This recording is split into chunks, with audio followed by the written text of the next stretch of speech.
boom, pow, bang, Wow. bada bing. Dang. Do you know where I got that from? I got that from that you remember that old little meme, Which the one? rap battle meme. No, I'm sorry. Serious? Yeah, I don't recall. Where have you been all these years? But you're old anyway. You're like 25. Get out of here, man. Sorry? Soon we couldn't need grandma soon. What? Bruv, I can't wait to see How you at can 30, you fam. call a woman old? Nah. Wait till you get to How dare you 27, call bro. me 27 is old? peak for you. Listen, I've got more life than you. Nah, fam. I've got more life than you. Right now, I'm sitting here as Yeah. a 25-year-old. How old are you? 23? I'm 23, man. I'm Yeah. young, man. I'm a youth. You're 23. youthful. I would guarantee that I have more life. I'm more soul. Yeah. I'm more more high. I'm More high spirited. I'm just more spirited than you. Alright, Don't I like say that. those I feel things. the energy. You know, today I thought it was gonna be a mellow, sort of like quiet, calm sort Why? of episode. Because I was feeling in that kind of mood today. You know, like I wasn't gonna really project my voice as much. But No. You project it, fam. we back, baby. We back. Are you mad? It's Ramadan next week. We're gonna be tired. then. Trust me. So you might as well. It hit me on my mum this morning. Yeah, I came downstairs for breakfast. She's like, I made some nice breakfast because tomorrow's Ramadan. You won't be able to eat anything, so eat up. And I was like, damn, You're like, tomorrow's "Rah." Ramadan. It's here. My sister's asking me where I wanted to break my fast. Yeah. If I wanted to break it at home here or at my other sister's house. I was like, no, I'm spending it in the library. She's like, £3 why? I'm meal like, deal straight no, up. I got work to do. Cool. Boom. Hey, We'll we're see. back. We're back. How we will be next week. Trust me. We're back and we're Wait, better. listen. Next 4 weeks, yeah, I want to do Ramadan specials. I want our episodes to be actually meaningful Mm-hmm. and productive, but also very useful. So I want to chat about some Okay. really important issues Okay. that are going around. That are happening around more so the Muslim communities. Okay. How we can spread awareness to certain causes, Yeah. which I think is very, very important. Okay. But I also how in the West as well, we as a wider community Yeah. can help each other to eradicate some problems happening in the Muslim community. Okay. I So, like this. Bruv, yeah, I'm excited. I like And there this. might be a few guests as well, guest appearances. Okay, perfect. So, you know, yeah, man, we're doing things. We're doing things. Okay. Ladies and gentlemen, welcome back to the Tomato Podcast, episode 36. I am your host, Farhan.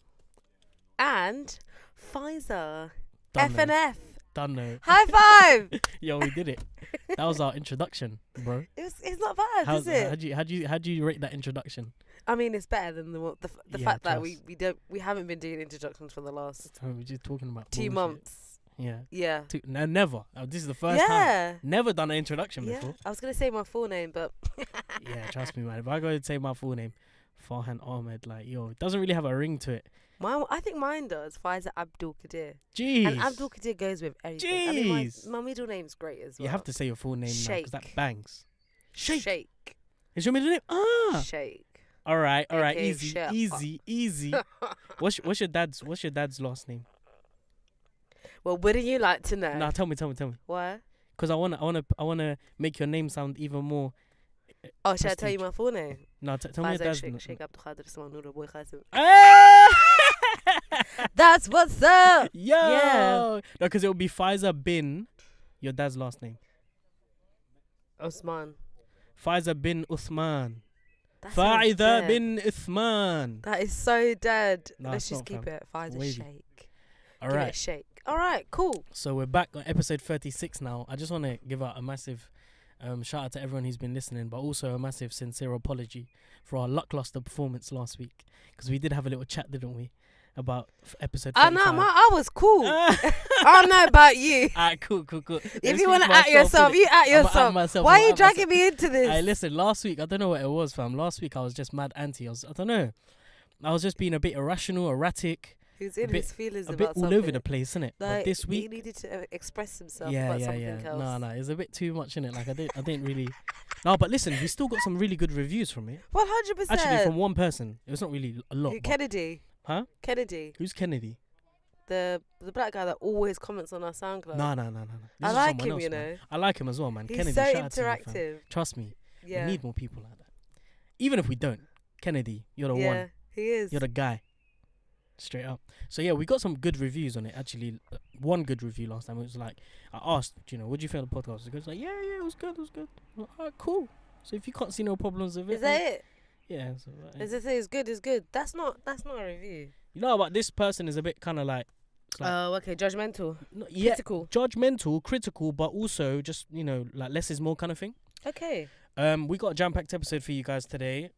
Also, I just want to say a massive shout out to this podcast I've been listening to recently. I told you about it just now. Your Ideal Day. I'm telling you, listen to it, because usually when I listen to podcasts, I listen to like ghetto kind of cultured kind of podcasts.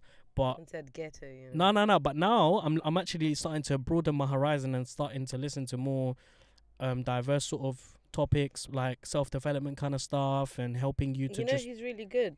go on. This guy called Jim Quick. Okay.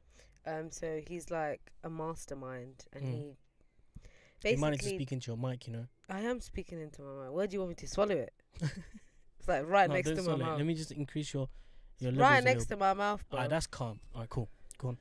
Jim. I need someone to hold this mic for me. Like it's just. No, we're investing, Don't worry. I mean, I'm Faster, just. shall I tell you what I've been doing? I'm too bougie to be holding a mic now. Yeah, let me break this down for you. Yeah? In the next couple of months, our equipment levels are gonna go up a notch. Wow. Let me tell you, Yeah. man's been putting in tip money into my little savings tin, innit? Oh, is it? I get like, don't know, £2-3 a day. So Yeah. put that into the tin. When the tin Oh. fills up, I'm telling you, we're gonna have about £500. Mm. I'm splashing out on a nice new mic, Oh wow. on a nice new one of these boxes, and then we're gonna have the little soundboard and everything. Oh wow. Then we're gonna have cameras and all Hey! this amazing stuff, and I'm just gonna be oh my god.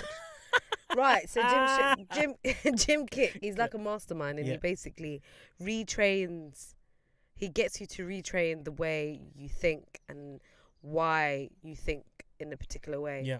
And yeah, his main belief is like self-belief Mm. is the reason as to why people are so successful. Mm-hmm. In so many different ways. Mm-hmm. Sorry, I got a call coming in. Pick up, I'm man. just gonna cancel. Alright, go cancel that. I seriously believe, I really, really do believe if you want to be successful, you need to really change your lifestyle and suit it to be for success.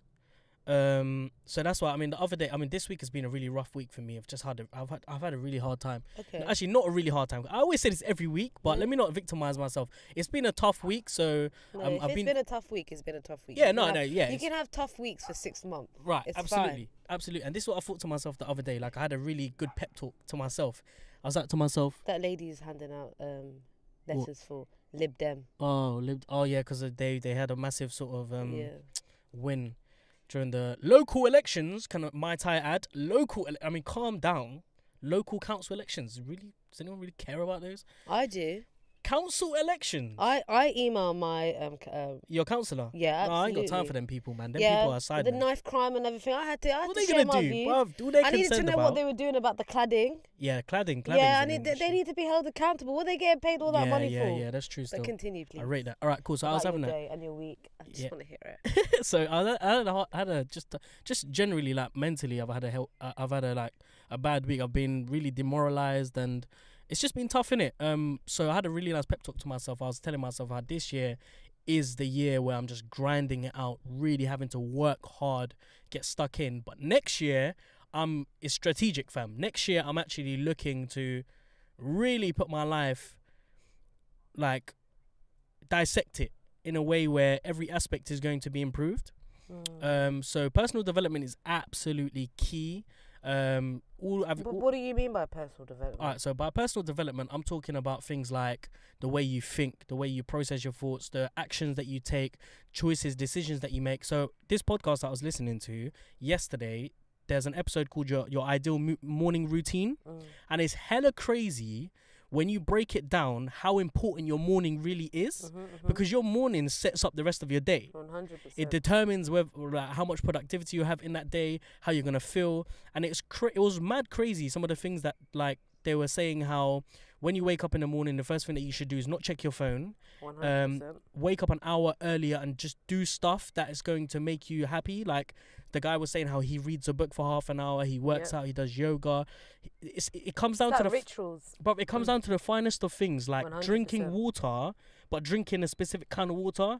He was saying like half a lemon, a dash of apple cider vinegar, a bit of Himalayan salt, and it cleans out your system, 100%. makes you feel good. The salt has them electrolytes that helps your mind. Pram, it goes in deep, you know. Oh, okay. I'll listen to Bruv, it. I was thinking And about it, and I was can review it thinking, next week. I was as well. thinking, rah, all right, cool. These are definitely stuff that is also, as you get older, you start to realize, like, these little things actually do matter. Bruv, time is so valuable, especially when you get older. Like, I'm only realizing I'm 23 now. Let me evaluate my life and see what I've done in the last 23 years. I've done nothing positive other than to build up bad habits. No, don't say that. I mean, like, in terms of personal growth and actually changing myself as an individual, mentally, physically, not really in the right place No, but where I thought I would be. Different stages of your life have different purposes and a different growth. Like, Yeah. Like, you know, just different ways of you growing. Yeah. As a teenager, you might be dealing with, for example, your hormones. Yeah. You know, how you want to be. I mean, once upon a time, you wanted to be a rapper. Fam. Like, you just get. I still make tracks, you know. Really? Big man says I made one last year. It actually bangs. I'll send it to you. Really? Yeah, it's oh, actually wow. quite We should listen to it next week. Maybe. Why not? I don't know, man. I mean, if you only made it last year, yeah. I mean, you can't be in that much regret. No, it's quite good. It's quite good. Okay, cool. I got some good feedback from it. Really? Yeah, I was gonna make a small mixtape, but What? trust me, man. DJ Pfizer, the biggest representative for Farhan. Don't know. Oh Yeah. no, Rainbow Man. Stop. Do you know, Oi. I go by Oi. a different name now. You know. What name is it? My name's Anon. Anon. Yeah, short for anonymous. How cool am I? I mean, excuse me. I think you copied me because my Really? my Snapchat name is Anonymous Abdul. Hey, Just to let you That's know. got a little- Oh my god, little ring so to in it. sync right now. you're mad creative. You know, you got a very good creative side. You You need mean? to do something more creative. You know, I will get there You're like me. eventually. Huh? you're like me, but in like, obviously, I don't want to say female body because You that's mad don't. cliche. You ain't like me. Hey, You ain't. No, I'm joking. No, yeah, I'm we are. You have We a are very good creative. Definitely. like creative side of you. You need to Embrace exploit it. that. I am. That's something that I'm doing I've been doing lately as well. Mm, This is what all these late nights have been about, mm. where I'm just like letting my mind Fizz like out. wander Yeah. and just literally fall into these spaces that I've never really like looked into. It's really weird. It'll be interesting to actually fast forward like my life and see where I'm going to be when I'm 30, Yeah. because 2019 has literally been about like my emotions, my mind, just taking risks. Yeah.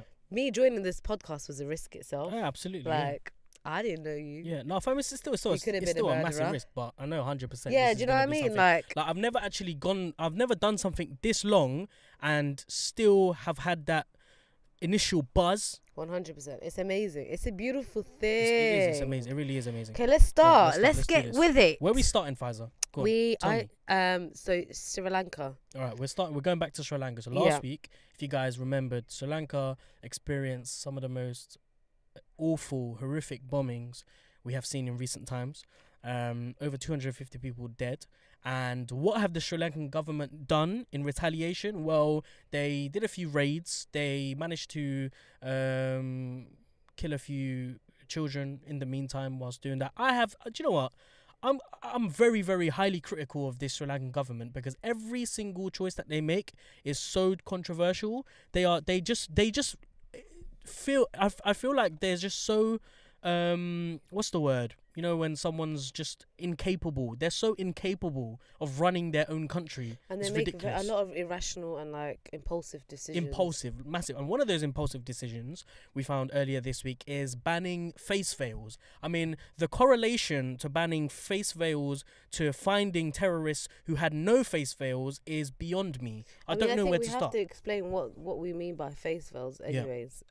So in Islam, women there's different ways you can cover up. So you can start with the hijab. Mm-hmm. So that's just like covering the hair in a modest way. And then you've By the way, hijab can also mean, I mean, it does really simply mean covering up. Yeah. And you've got the niqab, which is just a veil for the face, but it's what people call a post box. Yeah. Boris So Johnson. you can just see, Yeah. you can just see the eyes. Eyes, yeah. And then you've got the burqa, Yep. which is like one piece which covers everything and you can't see the eyes, but Yep. obviously they have like something mesh which covers their eyes, so they can see the outside of it, Yeah. but no one can see inside. Yeah. So yeah, I think. So what do you think? What do you think about this decision by the Sri Lankan government to ban face masks? I think what it is that it really makes me question as to what the agenda behind the government is. Yeah. Last week I also touched on the fact that there is like a division amongst the Muslim community and the Christian Very much kind so. of community. Can I give you a little fact? Not a fact, a finding. So, I mean, it falls in very nice to what I found. And according to the Human Rights Watch, nearly 1,000 Muslim refugees have fled or were forced out of their homes in the week following the bombings. Yeah. So it just goes to show, really. And a lot of Muslims in Sri Lanka have faced like hate crime, and I mean it's just created just division amongst communities, which we don't really need to be dealing with in this day and age, especially in a time where people have lost their lives, their families, and it's such a sensitive time to even.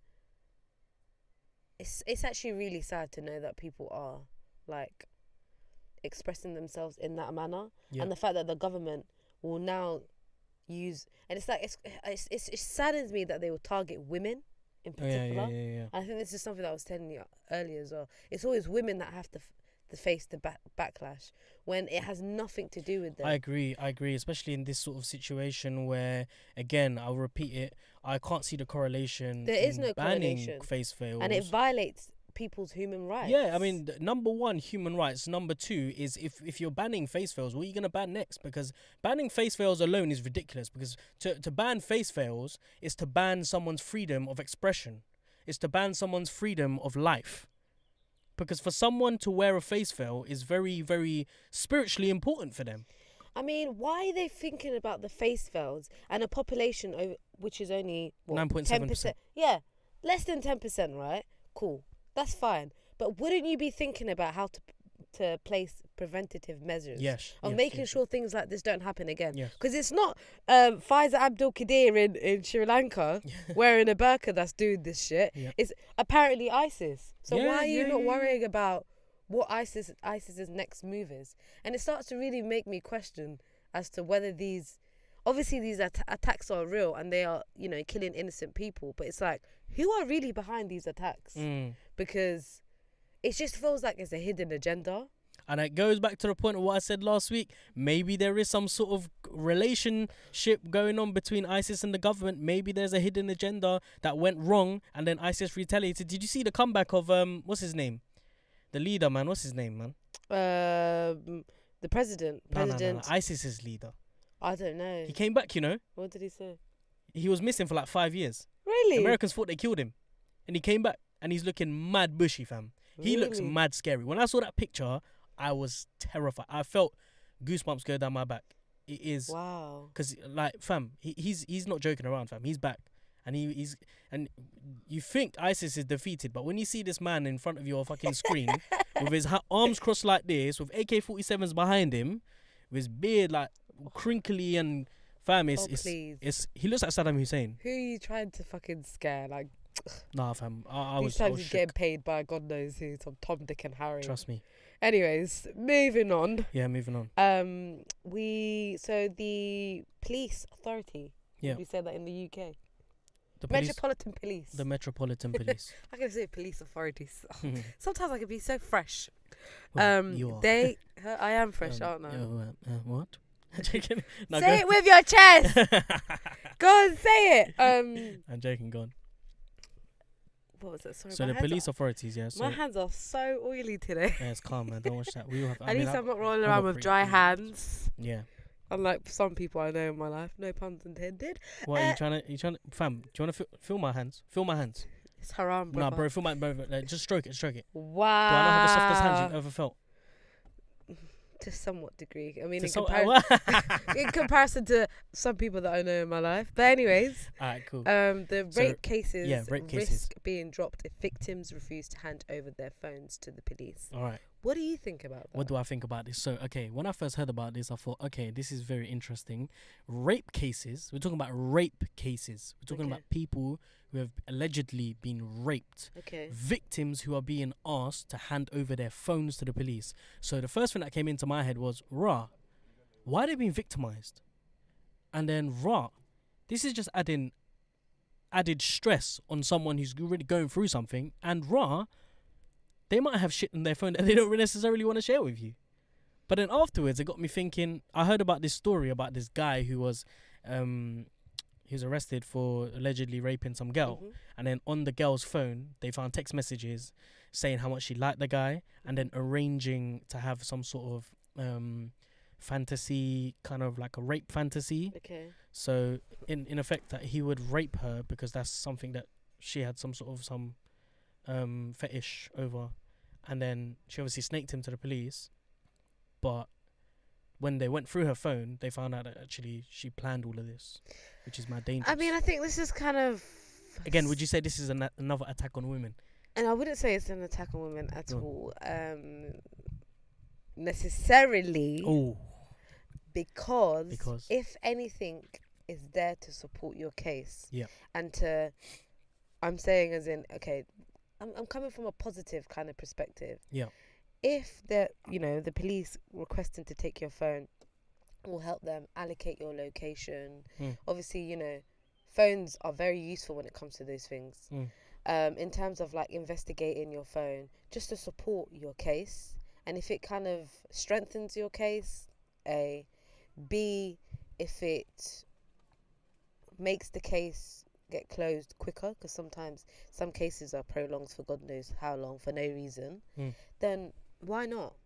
I mean, I don't think if the person doesn't want to give their phone away, it doesn't necessarily mean that they're guilty. But like you said, there are things that I don't really want to share with people on my phone. Yeah. But at the same time, it's like, you always know as a human not to have certain things on your phone anyways.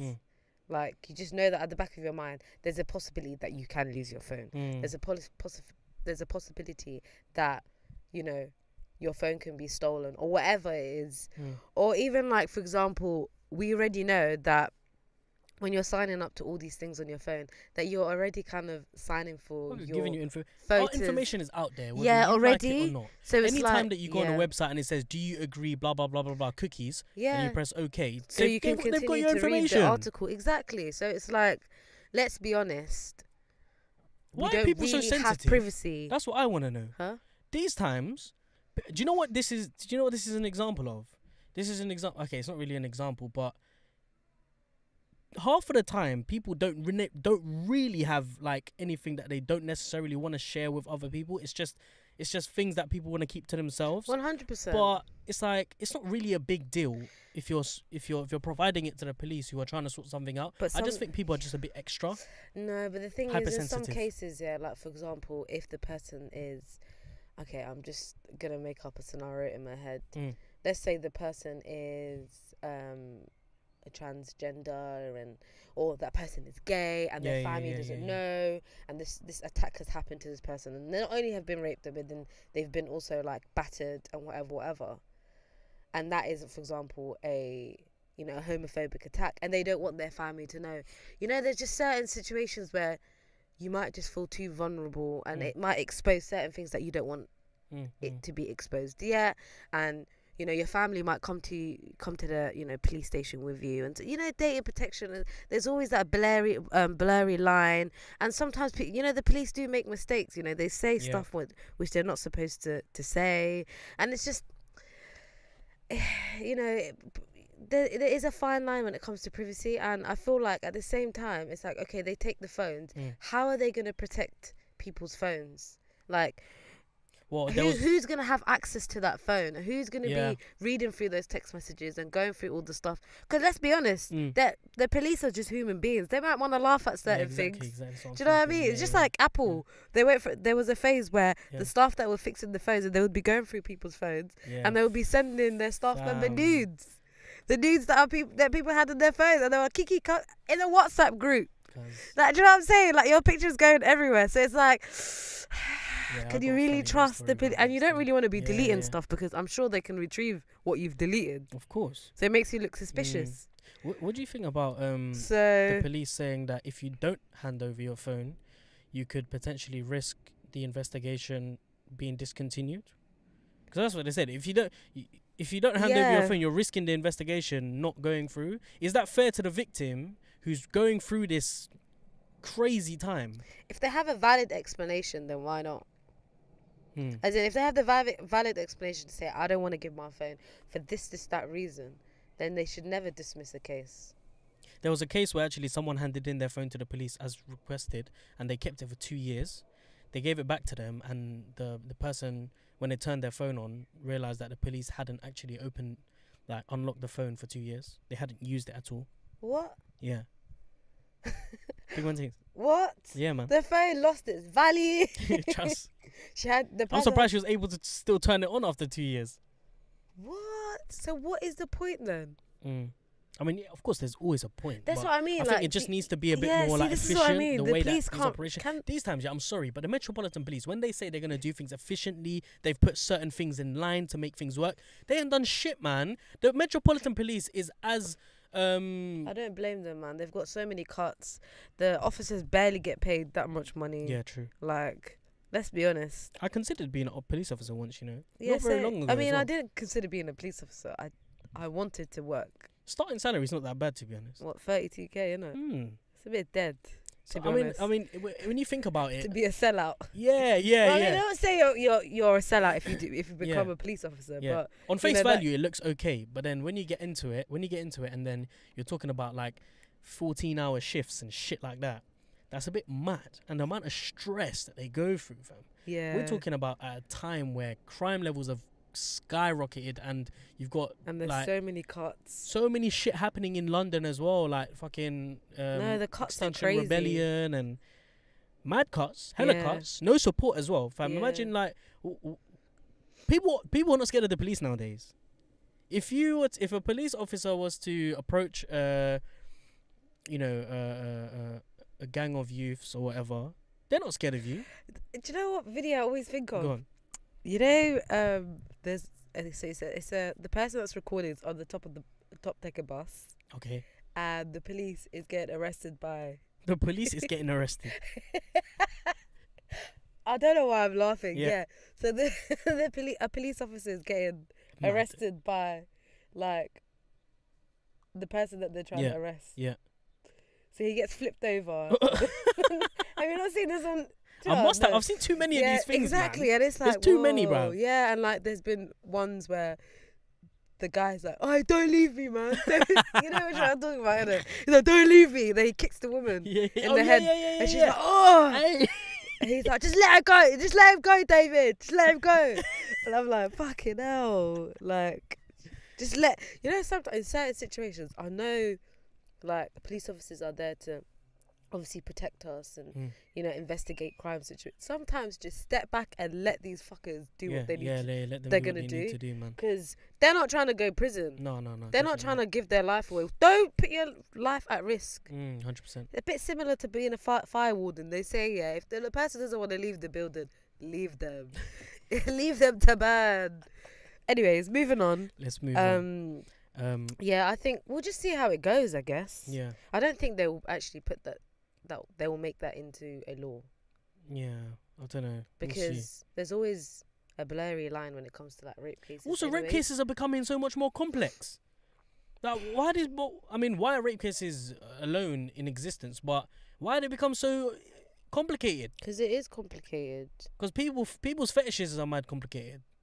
Did you hear about that? Those 2 women that were found in a fridge, in a freezer. What? 2 women were found inside of a freezer. Why? Unharmed, untouched. They were just locked in a freezer. For what reason? I don't know. But they're dead.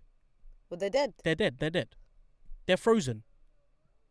They froze to death. They're frozen to death. Mad. Complexity at a different level.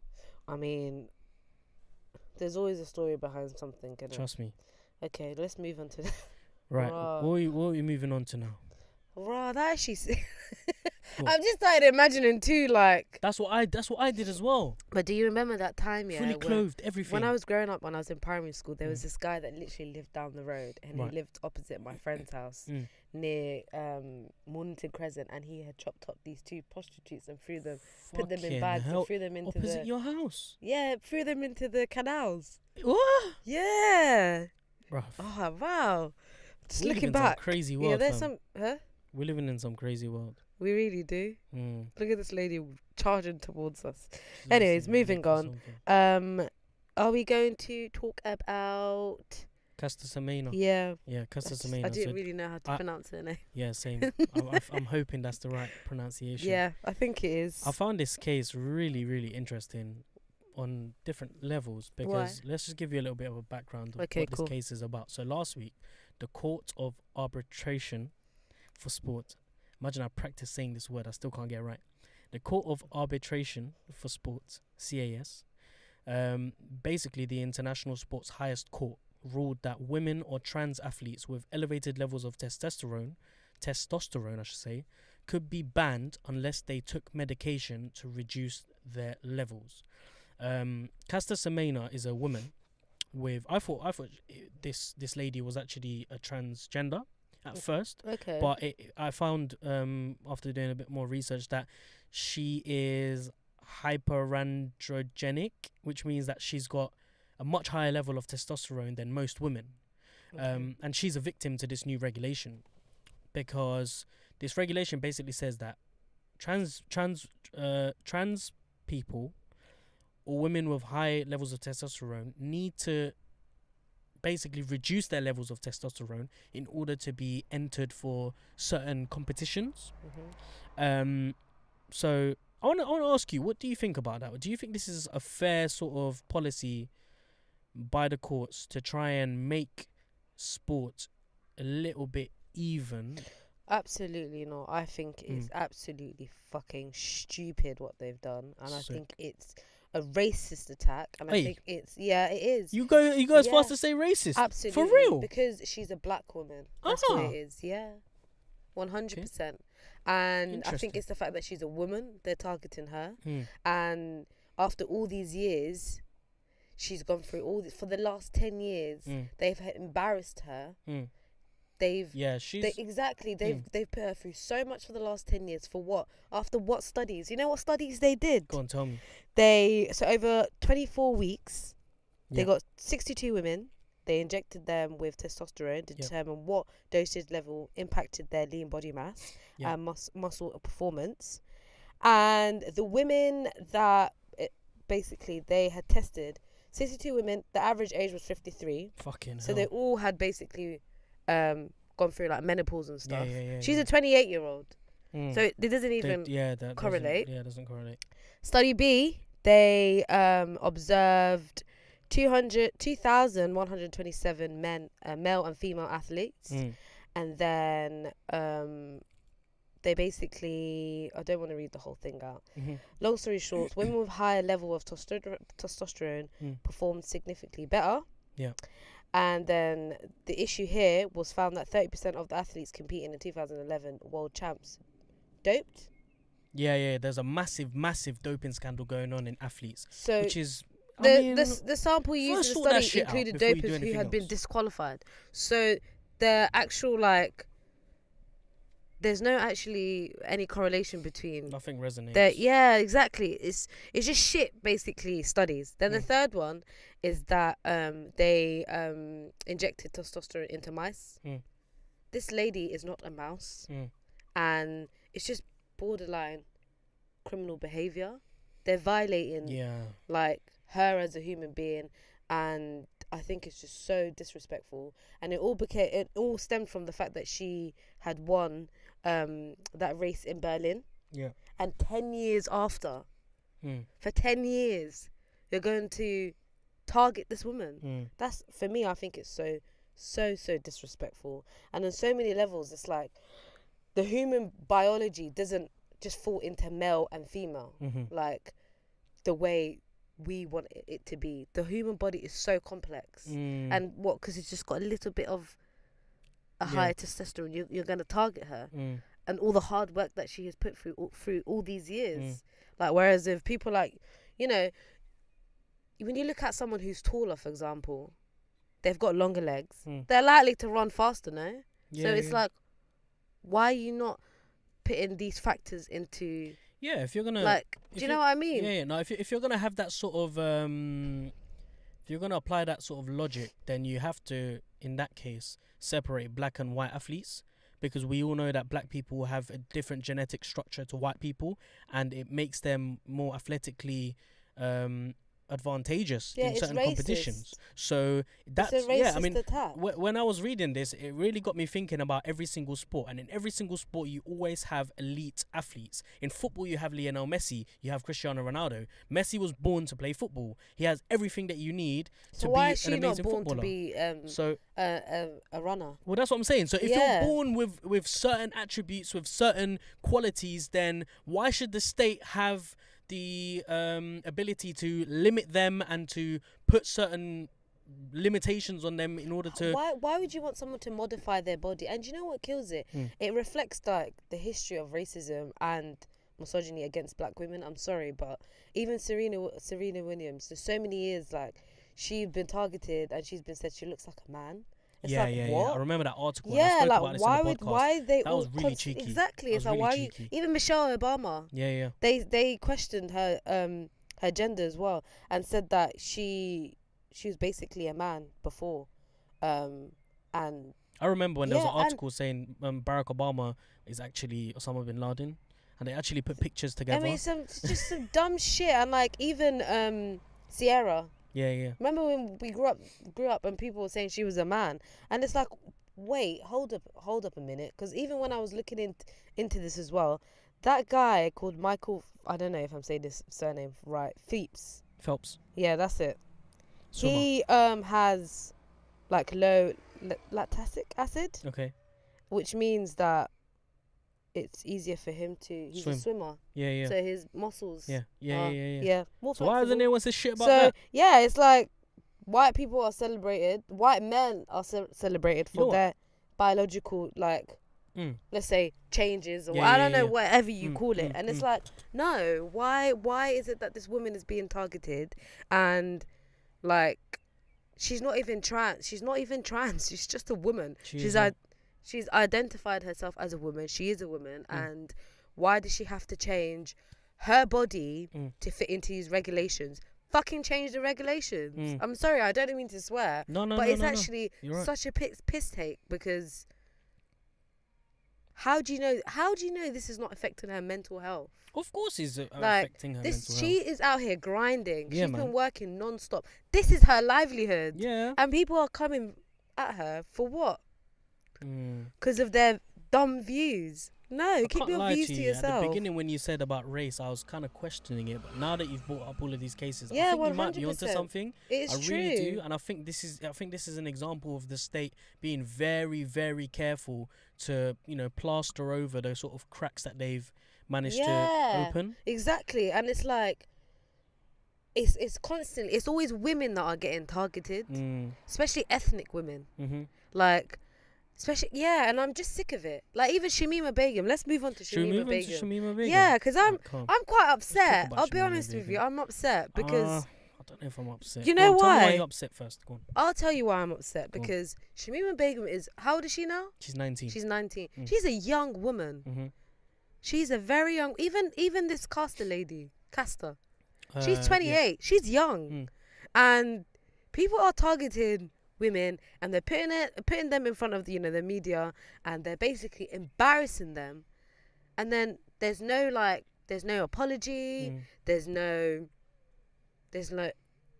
sympathy, there's no empathy, there's nothing. And it's like, it's other women as well doing it to each other, and it's men that are also doing it to women, and it's like, as a humanity overall, we've just lost like respect for people. Lost respect ages ago, and it's like, how dare you? Ages ago. It's so far, like I said, we're so far into this shit. It's so sad. It's impossible to just go back. And the fact that she can face a death penalty for being involved in terrorism, and the country's foreign minister said her family. Okay, so the minister basically said, if anyone's involved with terrorism, we have a simple rule: Yeah. there will be a capital punishment and nothing else. and the fact that she is a British and she's a British citizen, she was radicalized in the UK. Her mother is British. You lot have stripped her citizenship away, which is illegal and against any.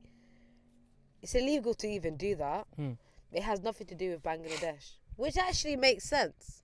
Because let's be honest, I don't think she's even travelled there before. I don't even think. I'm not sure. No, she might I have don't. gone there for a holiday. I'm not sure. And the fact that it's illegal to actually What outrages me? strip away someone's citizenship. This is what outrages me, right? Sajid Javid has stripped her nationality under what policy? The fact that she could have dual citizenship. My guy, before you stripped her citizenship, did you check up whether she could have dual citizenship or not? Yes, you did. You knew very, very well. Yeah. You were very well informed that she could not have dual citizenship. Why? Because she's British. Her mother is British. Her mother has Bangladeshi passport. Fine. She doesn't. It doesn't take an idiot to work out that she can't have dual citizenship if she is not Bangladeshi. She's a British citizen. That's what outrages me. The fact that Britain have palmed this problem over abroad to a different country. Just because her she's not part ethnic of origin is she's not Bangladeshi. Part of it our really community, as if she's not British. boils my blood. I mean, I am a massive supporter for. I don't want to say support. I'm very critical of Shamima Begum. I'm very critical of what she's done, and I really do support the case for punishing her. But to palm this problem to someone else is absurd. It's beyond me. If you don't want anything to do with her, then your media shouldn't have got involved. Your government shouldn't have got involved. You should have just ignored it. But now that you have got yourself into this shit, Absolutely. it's your responsibility to bring her back into this country 100%. and to deal with your shit. Because there's been too many cases in history where the British feel like they're okay to put their nose into shit for 30 seconds and then bring themselves straight back out. It happens with imperialism. It's happened in the 21st century with the Middle East. It's happened everywhere around the world. And funnily enough, they haven't learned their lesson. So what should happen with this lady then, with this young lady? Shamima needs to come back to the UK. Yeah? And they're talking about British taxpayers' money. What the fuck? Where is the British taxpayers' money going anyways? Yeah, first of all, the tax money that you're paying, are you seeing it? What benefits are happening to you? Because I had this thought in the morning, right? And I said to myself, if I was to not pay tax and keep it to myself, I'll be doing myself more benefit than I am by giving my money to the taxpayer, to the taxman. Because the taxman's not doing shit for me. Yeah. If anything, I'm having to pay on top of shit that I already pay in order to benefit my life. Like the surgery I had yesterday. Mm. It's not under the NHS. Right. I had to go private. Oh my God, tell us what happened to your finger. Okay, let's conclude what we're going to do with Shamima. Shamima Begum needs to be brought back to the UK. Okay. She needs to face justice here, not in Bangladesh, because she's not a Bangladeshi citizen. And I guarantee if she's sent over there, the UK will be more than happy and support whatever the Bangladeshi government want to do with her. Why? Because they know they fucked up by getting their noses into that situation in the first place, and they want to try and get rid of it as soon as possible, because now their image was already been fucked up in the global world, but now they're really in it. But what shocks me the most is the fact that no one's even talking about that there's a possibility that she might face the death penalty. Well, no one cares. It's like that's the point. Everyone cares about her receiving You've punishment. embarrassed this young lady. Yeah. You know, her child has died. Three of her child. Yeah, 3 of her children have died. The last one, it was basically under the watch of the world. Let's be honest. Yes, everyone is responsible for that death. Yeah, everyone knew what was going on, and now she's possibly being sent to Bangladesh to receive a death penalty. She's going to be killed. Is that what our British values are? I mean, is that what our human values are? I'm done. I'm so done with all of this shit because now I've become radicalized. I'm one of those individuals who look at a white person and think, I don't like them because they're white, because they're British, because they're English. How you feel? Because big man things. I have become radicalized Not to the state that I'm going to pick something up and attack someone, but to the point where my values and my cultural norms and values are so targeted. different Yeah, to what those people represent. It's and true. It comes to a case where if someone says something, let's say a white working class person believes in one thing, I will believe the complete opposite just because they believe in that. That's how bad it's become. So this problem has gotten out of hand. There's obviously nothing we can do about it now because the country that we're living in, this place in the Western hemisphere that we're living in, is so anti me, is so anti my community that really I don't know what we can do in order to make things better. We need to break down the hierarchy. We need to break down these systems that have been placed in there to actually allow these things to constantly occur. Let's be honest. Only the other day I was driving and some white guy walking his dog, some white old man, looked at me and muttered fucking cunt. Gave me some dirty look, and I had no idea why he did that. I mean, I can think of a few ideas why he did that, but I couldn't tell you. I mean, and it just makes things worse when shit like that happens. You know, there's this one thing that I always think about. I know it sounds so weird, but when I'm at the platform of the train. Yeah.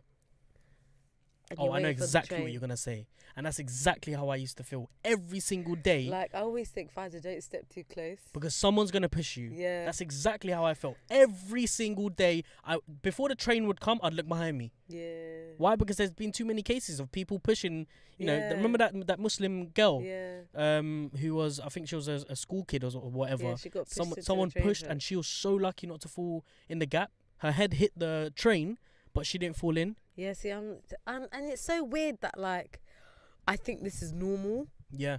And it's like, even when I'm walking on the road sometimes, always looking back, always making sure I'm on the phone to, like, my friend. Like, always making sure after a particular time I'm always taking an Uber. And sometimes I even feel uncomfortable in an Uber. Do you know what? That's how bad it is. Talking about habits, let me tell you about my bad habit. It's not a bad habit, but this is something which is mad.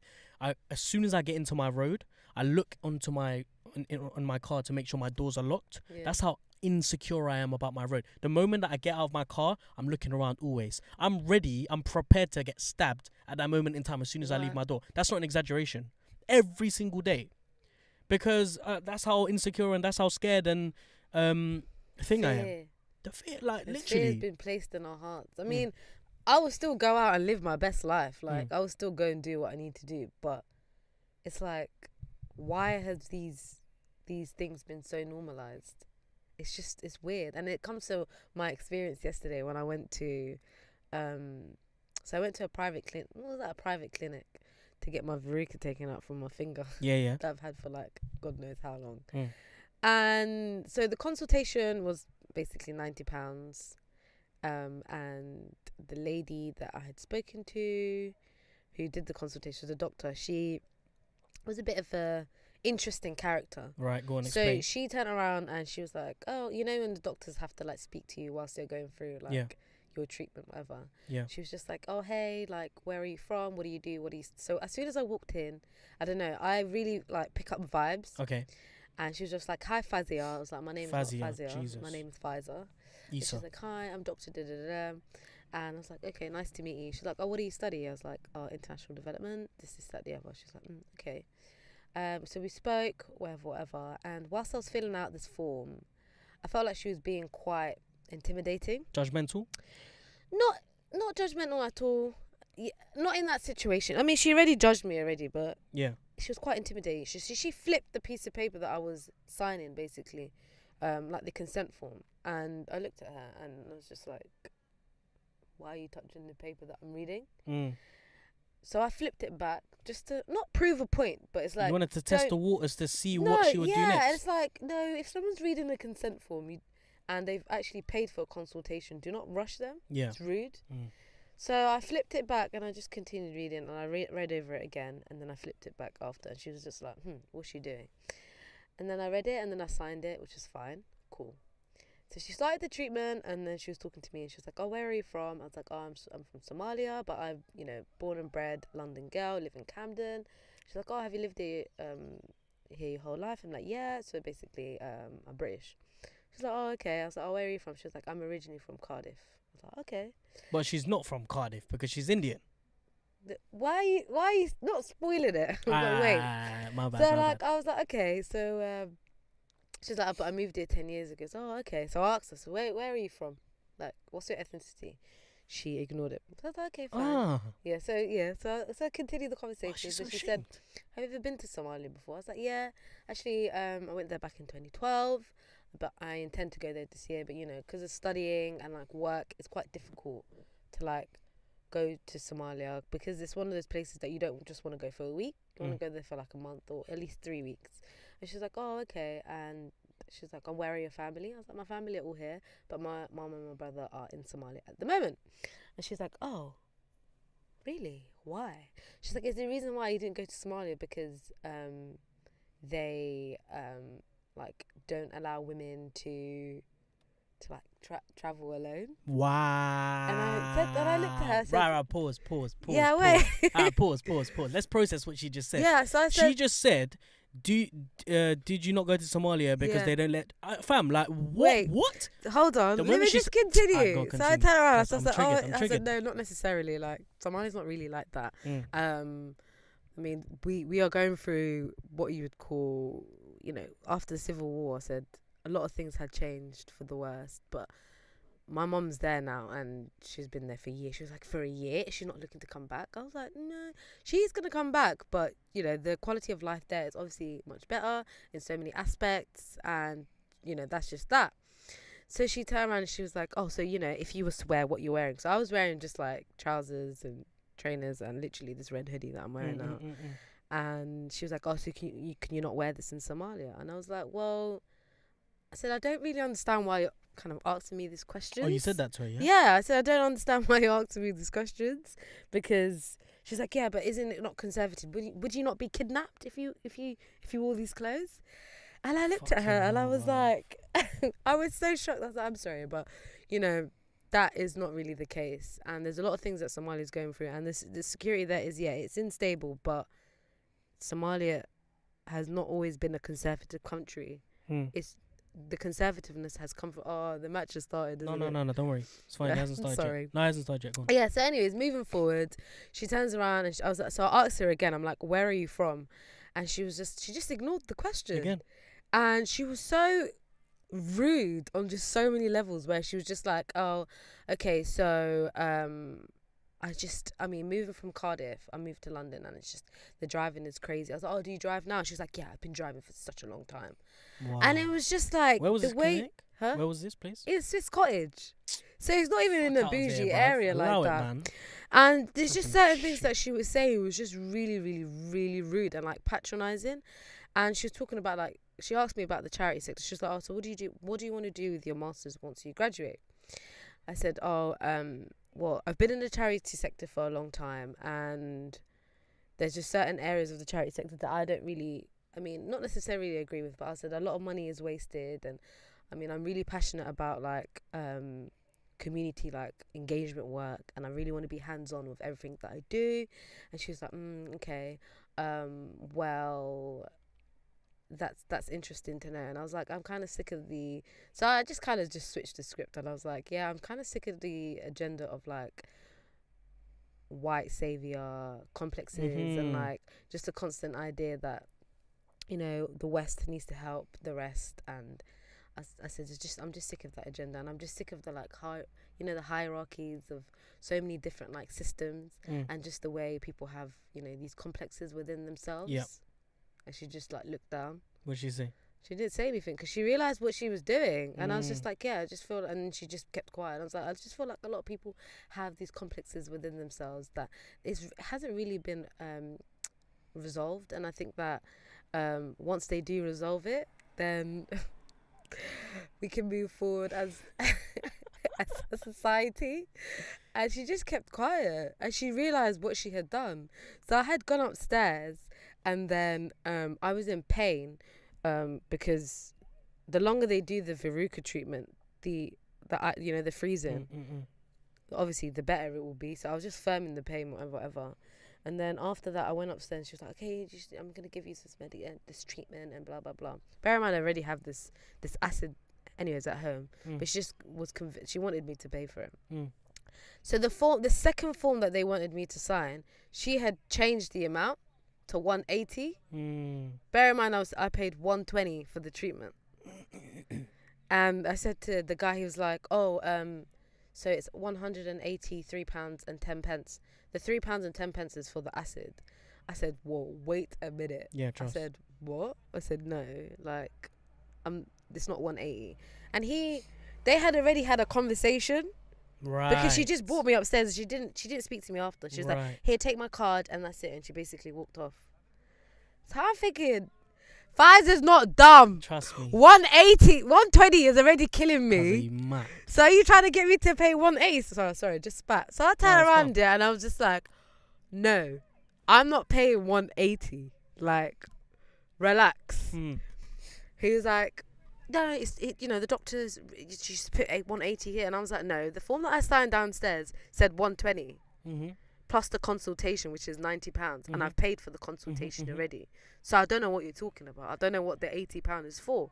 And then he was like, 180 what it's for. And he was like, "Okay, well, I'm just gonna go and find out then." Fucking hell. And I'm just like, why are you getting angry at me? Nah, bro, you should have stuck it on him. Like, differently. Questioning how much I'm going to pay. Like, I don't even want to be here on a Saturday, but I have to come because it needs to be done. So then he goes down, he calls her or whatever, he goes downstairs, he speaks to her, and he was like, "Oh yeah, you're absolutely right, it does say 120 on the form." So why are you not acting up for? So I'm thinking, if I was someone that couldn't speak English properly, yeah, that didn't understand what they were signing, because remember, she flipped my form quick, they would have finessed me to pay that amount. Bruv, you should fuck that shit up. Do you know what I mean? Nah, let me get my second treatment. Let this heal. Yeah. Obviously, the second treatment, if it works, if I need to go back, I have to go back. If not, I'm definitely gonna be sending her an email and just explain as to like what she had done and how unprofessional it was. And it really, when I had left, chat to her boss, man. Whoever runs that thing. Listen, I can do that. Big too. man things do it, man. People like that should not be in a place of that, like that type of professional. And I sorry. I don't know why I keep spitting. No, it's calm, man. It's anger everywhere. Cool. Sorry. It's cool. So when I had walked out and I was thinking about, and I'm not gonna lie to you, I was in agony because it is actually painful.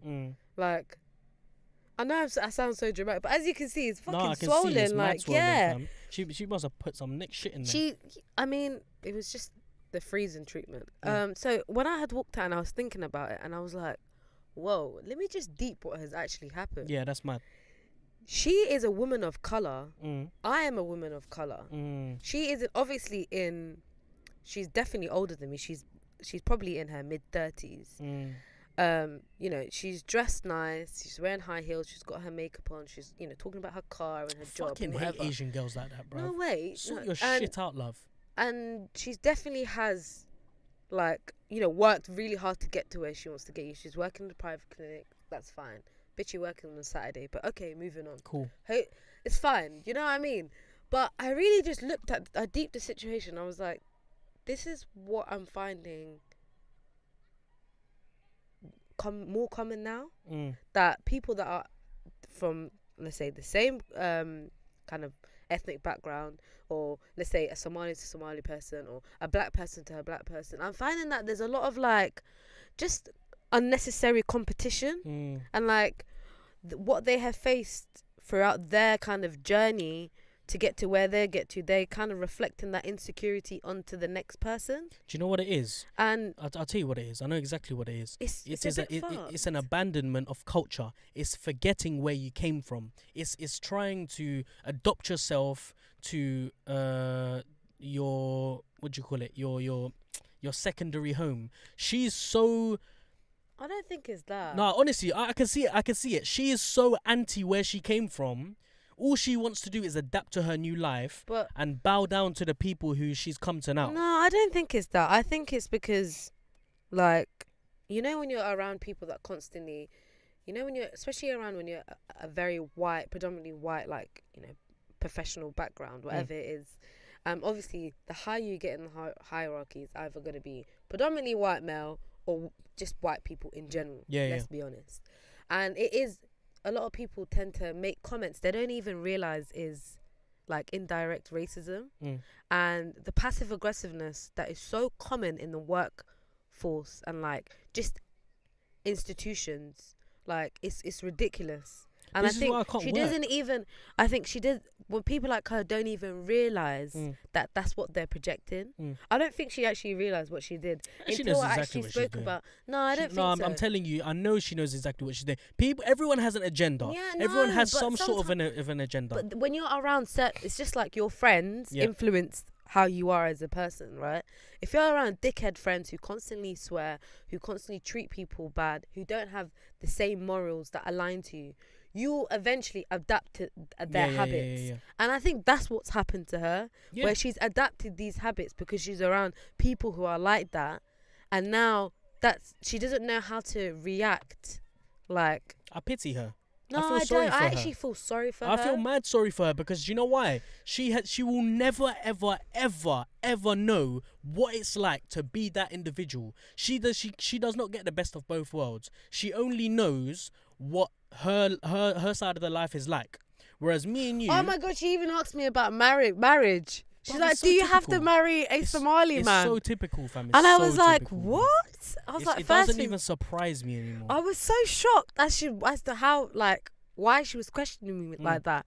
And I was just like, if it makes you happier, just to let you know, like, FYI, my brothers and sisters are like married to non-Somali. She was like, oh, well, that's good that they paved the way for you. And I was like, no, sometimes it's good to stick to your kind because it's easier when you make decisions. She was like, well, at least you know you can make your own decision. And I was like, are you alright? Like, fam, do you know what? You know when you're just like, are you okay? With like, them types of people, is everything okay at home, sis? I would entertain it. If I was in that situation with you, I would 100% entertain it fully and make sure that I make a joke out of it. Like I would twist every word that she says. Do you need some? Yeah, I need to marry a Bengali girl. If I don't, my parents are gonna stick it on me. They might even abandon me. You know, they might even send me back to my country. It's peak. I will mock it. I'm done. I'm fully done with rationalizing with these people, trying to make them see sense. Because them type of people is done. It's but I lost feel hope. like sometimes you let them speak, Yeah. let them react, Yeah. and then you make your one. I mean, I made my one or two sentences. Yeah. You know, the comeback was very short and very sweet. Mm. It was very simple. I just needed, I went there with the intention to get a treatment, and I came out with my treatment. Like, I wasn't trying to be finessed because I could have been finessed. Yeah. And it's like there's things that are more important in situations. Like you're paying money for a service. Go and get your service. If you don't like it, you know, fine, you can walk out. I could have walked out if I didn't really want her to touch me, but she was the only doctor that was there anyways.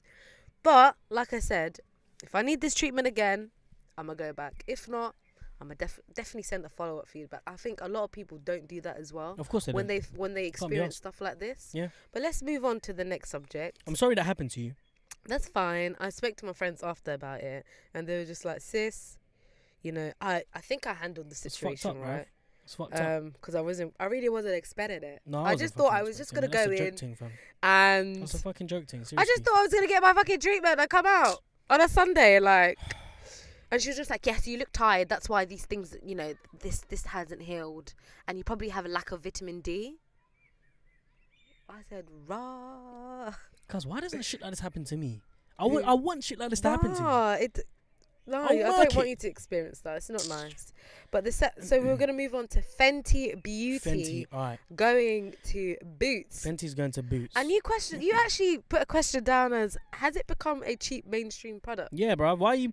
Fam, before listen. Okay. Listen, before it went to Boots, do you know where it was available? Okay. It was available exclusively, I repeat, exclusively on sale in store, which is like luxury department stores like Harvey Nichols, and online. Otherwise, you can't get it. That's So fine. why is she selling out? That's what I want to know. Okay, so what is your opinion? My opinion is, my question to you is, do you think it's become a cheap mainstream? Okay, this is beauty coming product? from my deductive conclusion. Okay. I strongly believe Rhianna is selling out. She wants to make the most out of this product, and even if it means running to these high street stores where she knows she's gonna sell, but her branding and her label has now become high street value. It's no longer become exclusive anymore. It's no longer become luxury anymore. Okay. It's become something like Accessible. number 21. Okay. So she's sold out. She's Okay. not going to be focusing on her music. She's going to come out with a bang next year or this year with an album, and she just wants to quickly just flog it.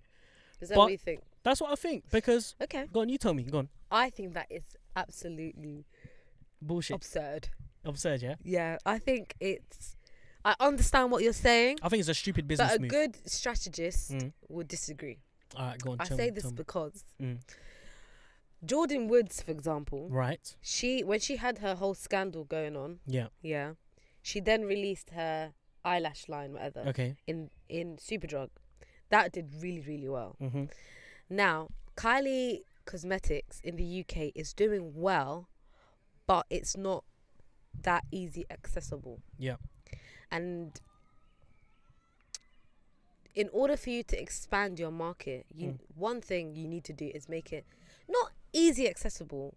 Just sell it online, fam. No, sometimes sell it's it not on the about. net. No, it's not about that, because what it is that You need to go and try it. when you and look shit. at the part, woo. Easy, girl. Sorry, sir. That's I'm right. just trying Yeah, to go get on. comfortable.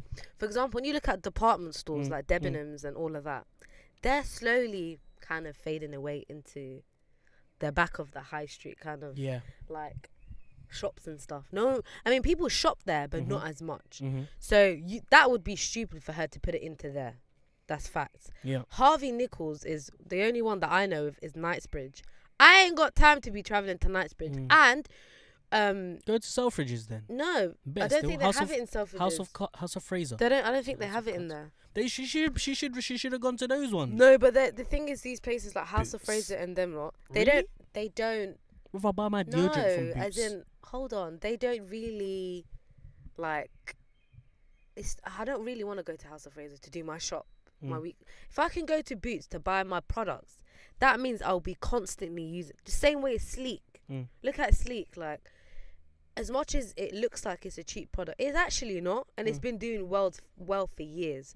So for her, I think it's a good strategy. I think making people accessible to your product makes you dominate the market even more. And I think she's done it at the perfect time before Kylie expands into the UK.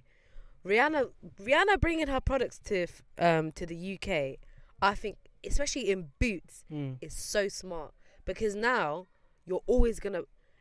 I'm telling you now, let her bring it to Boots in February. Was it on the 15th of May? 10th of May. Yeah. It's gonna sell out immediately. Yeah, I think you're right. I think it will, but I'm just looking at it longevity wise. Nah. Yeah. Because her thing is, her agenda is that she wants black people to have access to make like nice makeup brands, and it should be accessible everywhere. Why is it that I have to go to fucking House of Fraser to buy a foundation, but when I go to Boots I can't buy the foundation that I need? I can't buy the products that actually suit my skin. As much as they try, I can't. It's difficult.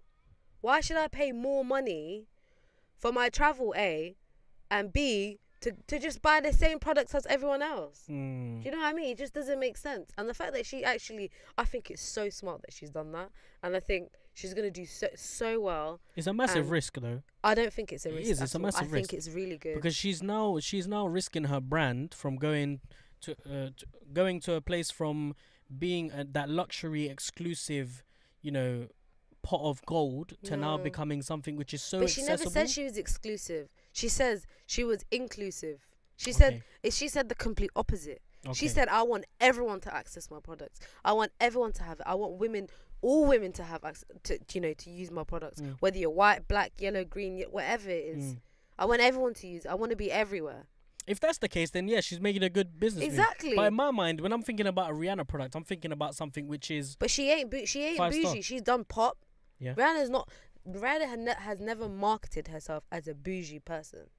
She's always said, I want all women to feel comfortable. I want all women to use my products. I want everyone to live equally. I want everyone to have the same way that she's introduced like models who are pregnant, models who do not look like the conventional pretty women. She's done all of that. Okay. And it makes sense as to what she's doing. I retract. Thank you. Yeah, I've changed my mind. Yeah, I think when you, I can't wait to shop in Beats, 20% discount as well, student discount. They've only introduced that not long ago as well. So yeah, and the fact that I could just go into Boots, buy my things, I'm sorted. I don't have time to go Knightsbridge. Trust. Alright, I like that. So, I like that still. moving on from that, Beyonce's homecoming documentary. Did you watch it? No. I was going to watch it this morning, but my phone was on 1%. That's fine. We're going to talk about it next week. I mean, cool. maybe I can talk about it. I think it's amazing. Can we watch it next week? Can we talk about it next week? Because I want to watch it. I actually want to watch it. Okay, it's so good. Cool. Okay. I want to watch it. So I'm definitely going to watch it. I'll download it on my phone. On that note, I think women and race has been the core theme of this. It has. I've been very, very so, and I didn't realize this as I was coming up with the topics. I had no idea that everything that we're talking about today is literally directed at women and the struggles women go through, and also the way that.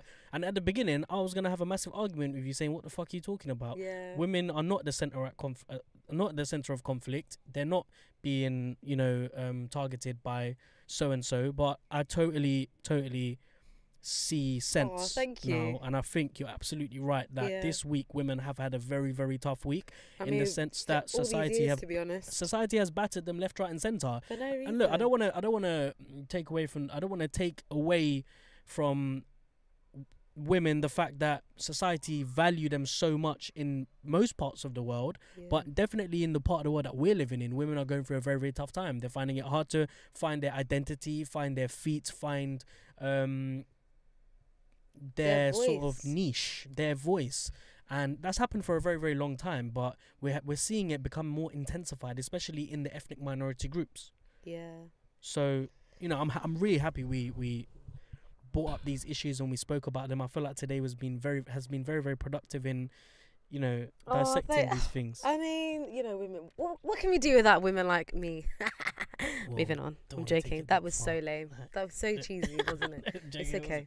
But yeah, the third thing that I kind of want to, not third thing, the last thing that I wanted to touch on was a new show called Ladies Night. Alright, go on. So it's two kind of female-only music bands called Salt and Pepper.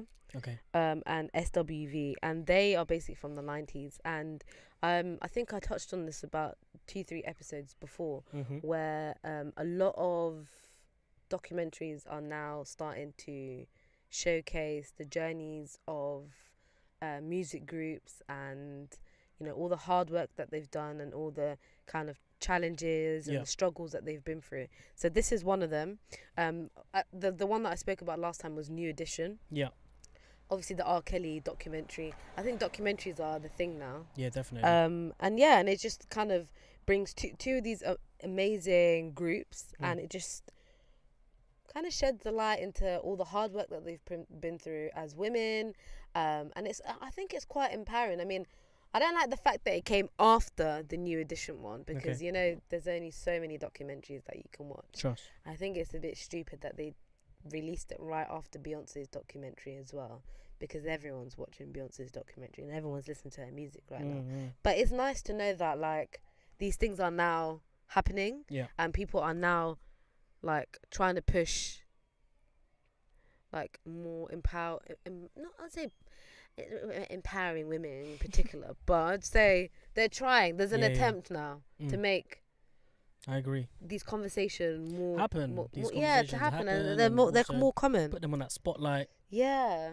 I think it's good. I think it'll be even better if we can narrow things down, and maybe we can talk about this next week. Yeah. The fact that despite women being empowered and being put on that stage, can we then go further and look at the cracks within that stage? 100%. As in women on that stage having internal problems, such as we were talking about earlier, materialism, looking good for, so-called men, or having sort of a competitive approach between one another. And what a conventional woman is. Yeah, definitely. So that's something we can touch on. Yeah, and I think we can end this episode. We're talking about what Ramadan means to you. So actually, I want to say before I end that, I want to congratulate Jacinda Ardern for being engaged.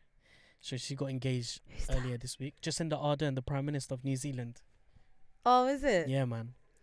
Come on, man. Jacinda Ardern, man. Yeah, sorry, man. I'm really bad with names, She's like, honestly, out of every world She got leader, engaged. she is number Oh. one in my book. I need to know how. I need to see how her man looks. She is really one of my biggest inspirations after her reaction and the sort of support that she gave to the Muslims in New Zealand. Yeah, she did really well. So I want to congratulate her on getting engaged. Also, yeah, we're going to end it on, talking about Ramadan. It's around the corner. It literally is around the corner. Oh, So her man is so cute. Oh, he definitely looks like a supportive partner. trust me. Clark Gayford. Yeah, man. Right. So yeah, Ramadan's around the corner. It's tomorrow. Yeah. So yeah, I'm really, really excited. I'm really, really ready for it. And Do you want to explain to people what Ramadan is? Yeah, actually? this is exactly what I wrote down on my notes. Okay. A lot of people have misconceptions about what Ramadan is, and Yeah. it's a little bit annoying because every article that I was reading, or that I have read previously, it's always, sort of either the wrong answer or the same sort of stuff. People think that Muslims fast because they want to, get in touch with the poor people. That's not the case at all. Muslims don't fast because we want to, get in touch with the poor people. We don't fast to humble ourselves. We don't fast to, I don't know, what other reasons are there that people fast? People say that Muslims fast. I don't know. Well, there's many reasons. Yeah, there's that. There's many reasons. So let me give you the reason why Muslims fast. Muslims fast because God told us to fast. It's as clear cut and simple as that. And the main reason, actually, if you can dissect that further, Muslims fast because we need to get in touch with God. We need to self-discipline ourselves. We need to use the month to really go through Slow a spiritual cleansing stage and try and hydrate our bodies, take that sin out of our body and try and, sort of, not a reborn, but give your organs a rest as well. Yeah. From all that. Yeah. You know what? I'll give you a little a fact here. So the Prophet said, peace be upon him, that when you're eating during Ramadan, your iftar should be a few handfuls, a few mouthfuls. It should be 2 or 3. And if you absolutely take it to the limit and eat to the maximum, excessively, you should eat a third of your belly. You should keep the second third for water and the third empty. Yeah. So imagine, and I do want to try this year. I do want to, during my iftar, only have a few handfuls and see how I feel. Because even nowadays, doctors and scientists and stuff are telling us that the less we eat, the better. Mm-hmm. And to keep that third empty in our belly, because, it will give us more energy to go throughout the day. 100%. We won't feel bloated. We won't feel lazy. Less is more, basically. Yeah. And I think for me, Ramadan is like a month that I'm not scared of necessarily, but I am like anxious about, because I set myself 4 goals. Okay. So I set myself a goal a week. Okay. And because it's the only time in the year where you're kind of forced to slow down and you're forced to like reflect on, how you want the rest of the year to be like. Yeah. So we're literally in the middle of the year. Mm-hmm. So during May, so this month, I'm going to reflect like how my mind operates. Mm-hmm. I'm going to look at how my body operates and like how I'm going to get my mind and my body to work well with each other. I'm going to look at better habits of actually practicing my religion, better habits of like communicating, just trying to get rid of like bad habits, because when you're fasting as well, you ain't got energy to be talking all the time and just like waffling, because you're like, no, it's Ramadan, I'm not going to try and backbite, I'm not going to try and talk unnecessarily, and I'm not trying to do anything that I shouldn't be doing. So yeah, it's just a month to really like appreciate just you, the world, like, and it's like, it's so nice to be intact. I was having this conversation with my friend who's actually a non-Muslim, and she will be fasting with me as well for the next month. Sick. And it's not because I'm trying to make her Muslim or anything. It's just allowing her to also experience what it's like to have Yeah. a month that just you're forced to focus on yourself. It really is a beautiful month. Yeah, and I don't think people quite realize as soon as the month of Ramadan enters, it is as if a different sort of atmosphere, a different sort of environment has been created. It's actually crazy. Like every year that comes by, and when Ramadan comes by, I feel it instantly. 100%. The And air it's like is the new moon. the air is changed. Yeah, 100%. It's like it's just a chance for you to actually embrace you being a human being in this world, and just actually like just connecting with, for example, you know, when you break your fast before sunrise and before electricity existed, we were working with the moon, the sun, and all these like non-materialistic things. We wasn't looking at time, we wasn't looking at anything like that, and it's like your body is just working against the natural clock. Yeah. And I don't think as humans we do that much anymore. Absolutely. I feel like we've left that to the poorer people of the world. It's really weird, isn't it? It is really weird, yeah. And like the rich people don't really need to, I mean, not rich people necessarily, but people like us, we don't really take the time to actually reflect. What is the sky doing today? I mean, not doing anything. Right. But like, do you know what I mean? Yeah. Like, what is the sky doing? Okay, why is it blue and what is going on with those streets? Like, we don't really do that. And I think Ramadan really teaches you to like just detach yourself from the things that are not important. Detach yourself from and embrace like family and what you have. Yeah, man.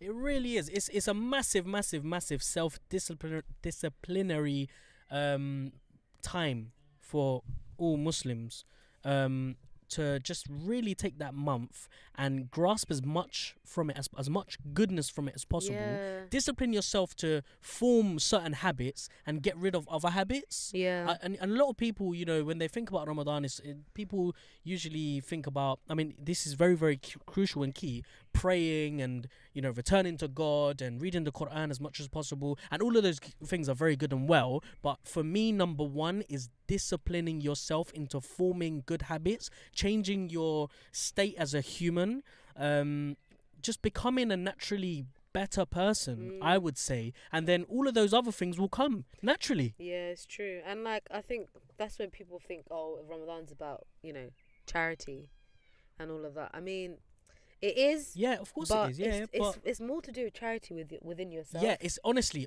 Ramadan.